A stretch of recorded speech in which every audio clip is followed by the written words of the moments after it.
Hello students, welcome back. आज हम लोग चैप्टर 4 का नेक्स्ट टॉपिक करेंगे, solution of quadratic equation by factorisation. इसका मतलब क्या हुआ? इसका मतलब ये हुआ कि हम लोगों को पता है कि किसी भी क्वाड्रेटिक इक्वेशन का स्टैंडर्ड फॉर्म जो होता है वो ax square plus b x plus c equals to 0 होता है। इसके अंदर हमारे पास x की क्या वैल्यू आए ताकि LHS इक्वल्स टू RHS आ जाए। तो इसको हम कई वर्ड्स कह सकते हैं। इसको हम सॉल्यूशन भी बोल देते हैं, इसको हम रूट्स भी बोल देते हैं। तो किसी भी तरीके से इस चीज़ को बोल देते हैं कि इसके क्या रूट्स होंगे या इसका क्या सॉल्यूशन होगा, x की क्या वैल्यू आएगी। तरीके बहुत सारे हैं, लेकिन अभी हम लोग जो कर रहे हैं भाई फैक्टराइजेशन मेथड कर रहे हैं। कई बार इस फैक्टराइजेशन को हम लोग स्प्लिटिंग बाय मिडिल टर्म भी बोल देते हैं, स्प्लिट बाय मिडिल टर्म। ये दोनों एक ही चीज़ है, आप पहले भी कर चुके हो, लेकिन अब 10th में दोबारा आया तो इसको हम दोबारा करेंगे। स्ट्रेट हम लोग एग्जाम्पल से स्टार्ट करते हैं तो ताकि आप लोगों को इजीली समझ में आ जाए। एग्जाम्पल थर्ड 4.1 के लिए कई बच्चों की क्वेरीज आई थी मेरे पास, सबकी मैंने भेज दी है। होपफुली आप लोगों को समझ में आ गया होगा। अगर नहीं समझ में आया तो आप लोग मेरे को दोबारा भेज सकते हैं। क्वेश्चन है, find the roots of the equation, find the roots of the equation 2x square minus 5x plus 3 equals to 0 by factorisation.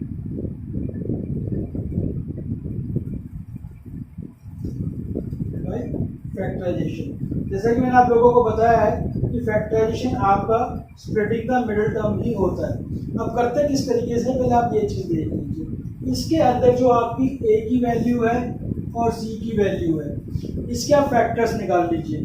और यहाँ देखो 2 और 3 अपने आप में ही है, तो मैं इसको लिख सकता हूँ 2 इंटू 3। इससे छोटा कोई वैल्यू इस पर निकल नहीं सकती। अब जो चीज़ें आपके पास आ गई हैं उसको प्लस करके माइनस करके किसी भी तरीके से ये वैल्यू लेके आनी है b वाली।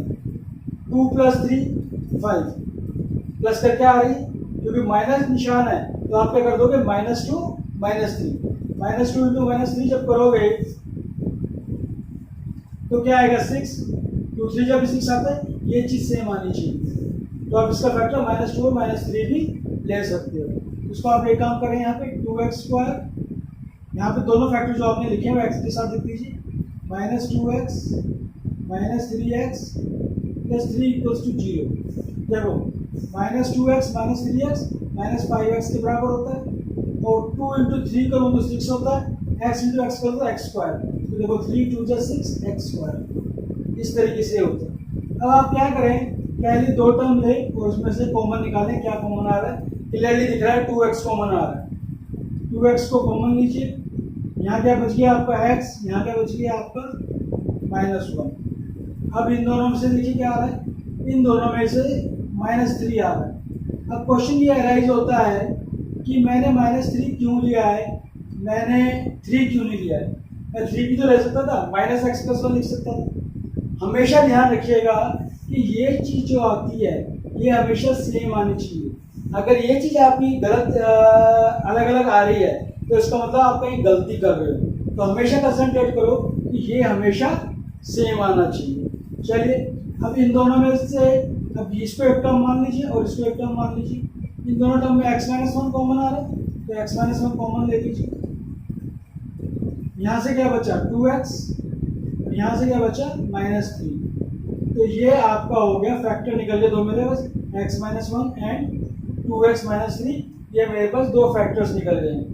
अब यहाँ से आप क्या कर सकते हैं, आपको पता है कि अगर किसी भी दो चीज़ का मल्टीप्लाई 0 आ रहा है तो एक चीज़ पक्का 0 होगी। तो इसका मतलब क्या है, आइदर x-1 इक्वल्स टू 0 और 2x -3 इक्वल्स टू 0। क्योंकि किसी दो चीज़ को मल्टीप्लाई करके 0 तभी आएगा जब एक चीज़ 0 होती है। अगर x-1 इक्वल्स टू 0 है तो x की वैल्यू 1 हो गई, और 2x -3 इक्वल्स टू 0 है तो x इक्वल्स टू 3/2 हो गया।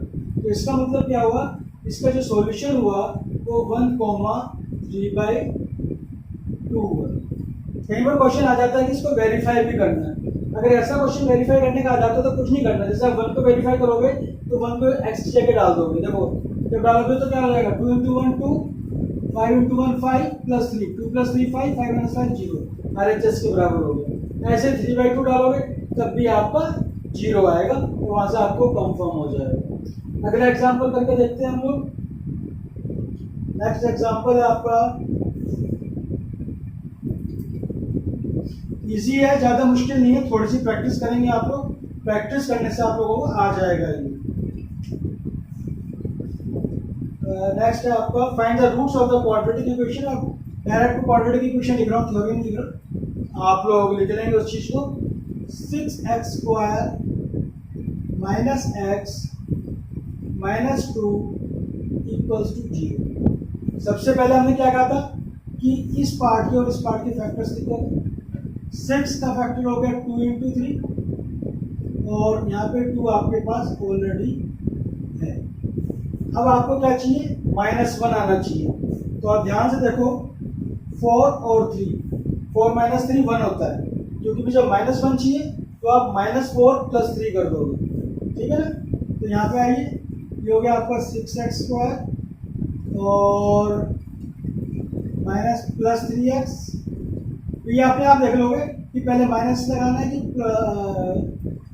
4 लगाना है कि 3 लगाना है। मुझे 3 नजर आ रहा है, 6 के साथ कॉमन आ सकता है, 4 2 के साथ कॉमन आ सकता है, तो वो आप लोग बनाते वक्त देख लोगे और उसके हिसाब से कर लोगे।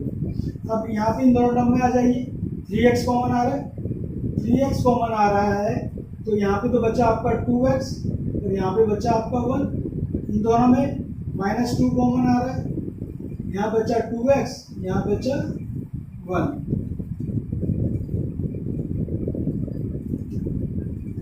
क्योंकि माइनस कॉमन लिया है तो ये प्लस हो जाएंगे दोनों के दोनों। अब देखिए मैंने जो कहा था, ये दोनों सेम आ रहे हैं, दोनों सेम आ रहे हैं, तो इसको आप कॉमन ले लीजिए। यहाँ पे यहाँ क्या बचा आपके पास 3x, वहाँ क्या बचा 2 = 0। अगेन दो चीज का प्रोडक्ट 0 है, दो चीज का प्रोडक्ट 0 का मतलब क्या है कि इनमें से कम भी एक चीज 0 होनी चाहिए। तो इसका मतलब 2x + 1 = 0 और 3x - 2 = 0।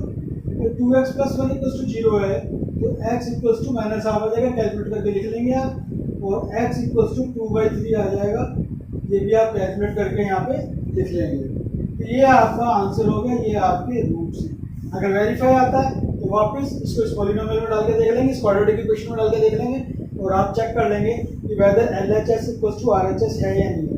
बाकी मैं बुक से आंसर चेक कर लेता हूँ, 2/3 एंड -1/2 आंसर उन लोगों का ठीक आ रहा है। चलिए एक एग्जांपल और कर लेते हैं। प्रैक्टिस की रिक्वायरमेंट है, एक बार प्रैक्टिस होगी फिर कोई दिक्कत नहीं आना। इन चीज़ों में मार्क्स की करते कभी पूरे मार्क्स मिलते हैं अगर आप स्टेप बाय स्टेप करेंगे तो। हाँ, ये थोड़ा सा हल्का सा यहाँ दिमाग लगेगा इस वाले में। 3x² - 2√6 x + 2 = 0। ये इंपॉर्टेंट क्वेश्चन है, अच्छा क्वेश्चन दिया। चलिए देखते हैं। 3 × 2 = 6, 3 और 2 आ रहा है मेरे पास फैक्टर, लेकिन मेरे को 2√6 चाहिए। अब 2√6 तो किसी हालत में नजर नहीं आ रहा क्योंकि 2 और 3 है। ए का हम पढ़ सकते हैं, इसको मैं सीधा 6 अगर मैं लिख लूँ तो 6 लिखने का क्या फायदा होगा, 6 क्योंकि आपको √6 नजर आ रहा है तो इसको आप लिख सकते हो √6 × √6। इस टाइप से इसके फैक्टर निकाल दीजिए।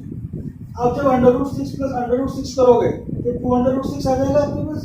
तो आप इस टाइम इसमें से फैक्टर ना लेके इस टाइम इस तरीके से थोड़ा सा यहाँ ध्यान देना पड़ेगा। जब भी अंडर रूट वाले आते हैं तो किस तरीके से करना है, वो वैल्यू कहाँ से आएगी फैक्टर में।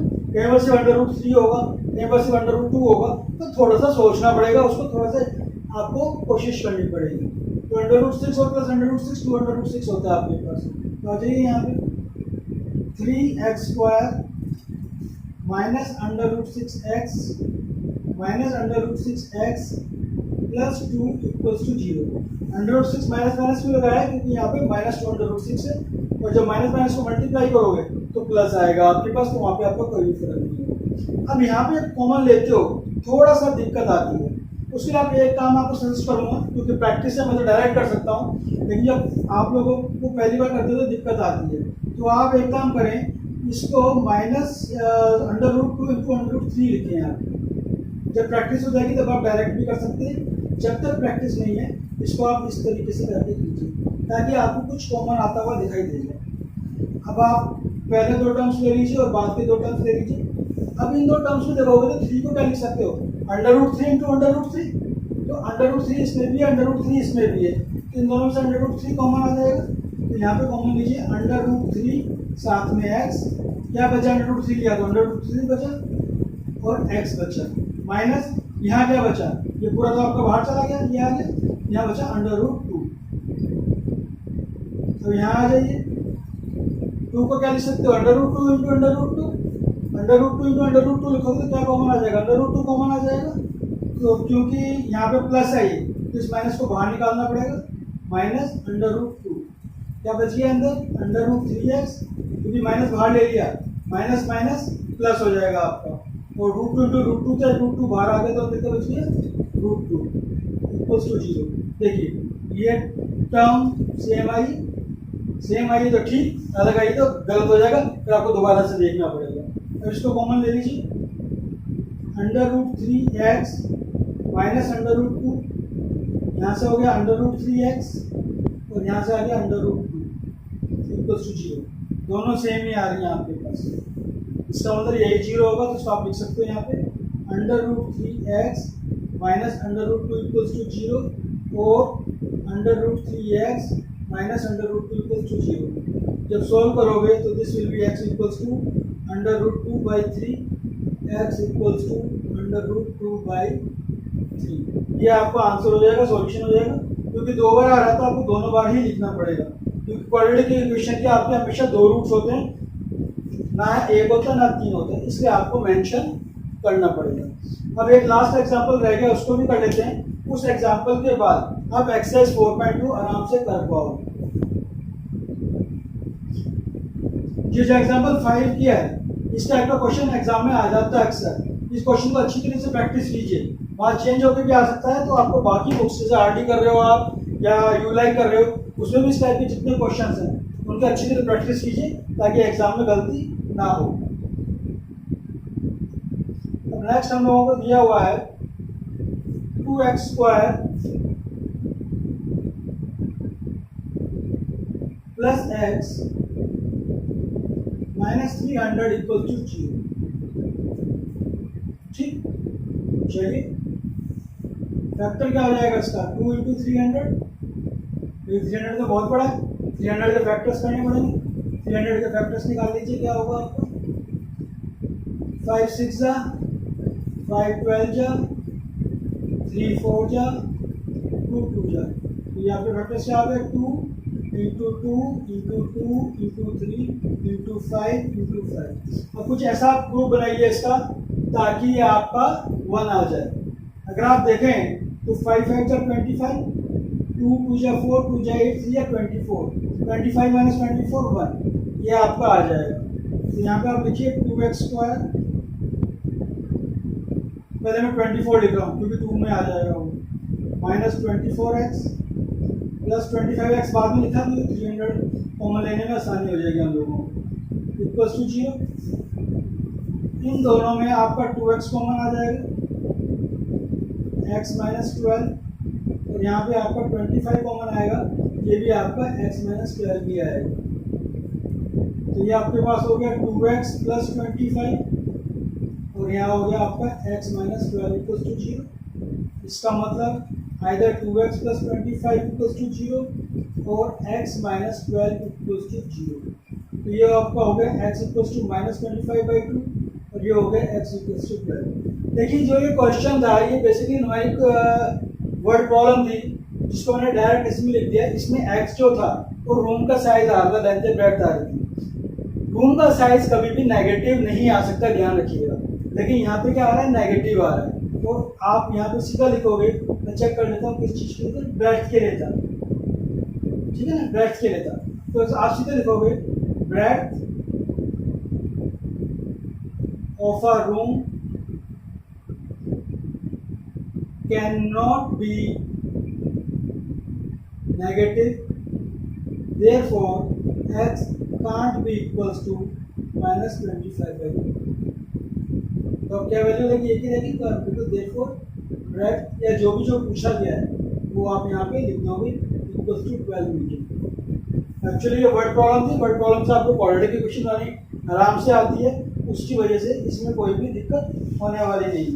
लेकिन अगर आप चाहते हो तो मैं एक बार बता देता हूँ, अगर मुझे दिखता है तो